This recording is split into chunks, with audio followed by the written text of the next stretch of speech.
Good morning, dear student. This is your teacher Balaram Pal, and you are watching the online classes brought to you by Sri Nandiswar Vidyalaya, Khaniyadhana. Today we are going to study class 9th, subject Social Science, chapter 1st, What is Democracy, Why Democracy, and today's key features are argument against democracy and argument for democracy. First of all, let's talk about arguments against democracy. This conversation has most of the arguments that we routinely hear against democracy. Let us go over some of these arguments. First, leaders keep changing in a democracy. This leads to instability. इसका मतलब हुआ कि जो नेता हैं लोकतंत्र में वो बदलते रहते हैं, चाहे अपनी किसी भी दल के प्रति निष्ठाएं हों या कोई पार्टी हो, जिससे क्या होता है कि लोकतंत्र में जो है अस्थिरता हमेशा बनी रहती है। आज ये मुख्यमंत्री है, कल दूसरा मुख्यमंत्री है, आज ये पीएम है, आज ये पार्टी सत्ता में है, कल वो पार्टी सत्ता में है। इससे देश में स्टेबिलिटी नहीं रहती है। And the second is democracy is all about political competitions and power play. There is no scope for morality. जो लोकतंत्र में जो राजनीति है वो क्या है, एक सत्ता का खेल है। हर एक पार्टी सत्ता के लिए अपने विपक्षी पार्टी की बुराई और उसके लिए प्रोपेगेंडा रचती रहती है। उनके लिए सत्ता पाना ही किसी भी राजनीतिक दल का अंतिम लक्ष्य होता है। इस बीच नैतिकता कहीं इनमें बचती नहीं है। And the third is so many people have to be consulted in a democracy that is leads to delays. इसका मतलब क्या होता है कि लोकतंत्र व्यवस्था में इतने सारे लोगों से बहस और चर्चा करनी पड़ती है कि कोई भी फैसला लेने से पहले, अंतिम निर्णय तक पहुंचने से पहले काफ़ी बहस और लाल फीताशाही का जो है दौर होता है। इससे भी जो है इसको हम लोग कई लोग लोकतंत्र को सही नहीं मानते हैं। And the next one is elected leaders do not know the best interest of the people, it leads to bad decisions. जो चुने हुए राजनेता होते हैं उन्हें जनता के सही मुद्दों या उनकी जो आवश्यकताएं हैं, जो देश की जो आवश्यकता है, उनका सही से आभास न ज्ञान होता है और इससे गलत निर्णय भी ले लेते हैं। इस कारण क्या कि इसका रीज़न ये है कि कई से अयोग्य नेता भी जो है चुनकर ऊपर पहुंच जाते हैं। And the next one, democracy leads to corruption for its based on electoral competitions.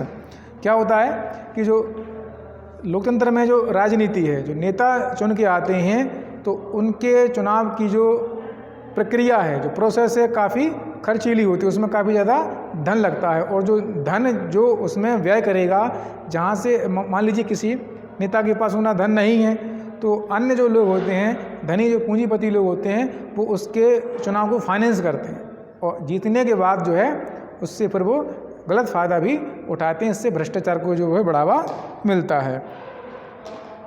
Next one is ordinary people don't know what is good for them, they should not decide anything. जो सामान्य लोग हैं, भारत में साक्षरता या राजनीतिक समझ उतनी नहीं है कि जो साधारण व्यक्ति हैं वो अपना भला बुरा, देश का भला बुरा समझने की उनमें बौद्धिक क्षमता है। इसलिए वो कई बार गलत निर्णय लेकर गलत व्यक्ति को चुनाव में जिताकर जो है संसद और विधानसभा में पहुंचा देते हैं। तो these are some arguments against democracy. Now let's move on.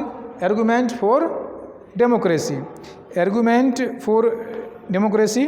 If we talk about China's famine of 1958 to 1961 was the worst recorded famine in world history. Nearly 3 crore people died in this famine. During those days, India's economic conditions was not much better than China. Yet India did not have a famine of the kind China had. इसमें लिखते हैं कि चीन में 1958 और 1961 के दौरान एक भयंकर जो है वो क्या है, अकाल पड़ा था। अकाल वो होता है कि ऐसी स्थिति जब जनता के पास खाने और पीने के पानी भी वहाँ पर की पहुँच भी ना हो। लगभग 3 करोड़ लोग उस अकाल में उस दौरान मारे गए थे। उस समय भारत की आर्थिक स्थिति इतनी खराब, इतनी अच्छी भी नहीं थी, लेकिन फिर भी वहाँ पर भारत में उस समय उस प्रकार का कोई जो है अकाल की जो समस्या नहीं थी। Economist think that this was a result of different government policies in the 2 countries. तो जो अर्थशास्त्री हैं वो ये इस बात पर सहमत हैं कि जो 2 भिन्न भिन्न देश हैं वहाँ की जो राजनीतिक जो पॉलिटिकल पॉलिसीज़ नीतियों की वजह से ऐसा हुआ था। भारत में उस समय जो राजनीतिक स्थितियाँ थीं वो जनता के अनुकूल थी, जबकि चाइना में ऐसा नहीं था। तो राजनीतिक अस्थिरता और अदूरदर्शिता की वजह से चीन में उस समय उस प्रकार के हालात बने थे। इस एग्जाम्पल से जो यह समझाने का प्रयास किया गया है कि अगर राजनीतिक इच्छा शक्ति अच्छी हो तो देश को बड़ी से बड़ी मुसीबत के बावजूद भी देश को अच्छी स्थिति में रखा जा सकता है।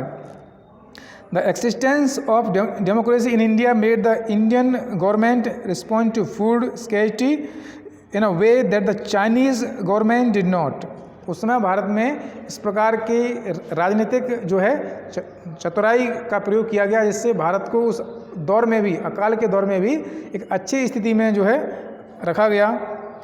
They point out that no large-scale famine has ever taken place in the independent and democratic country.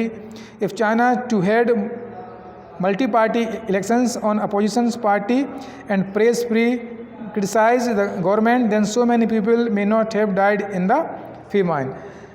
यह विश्वास उस समय किया गया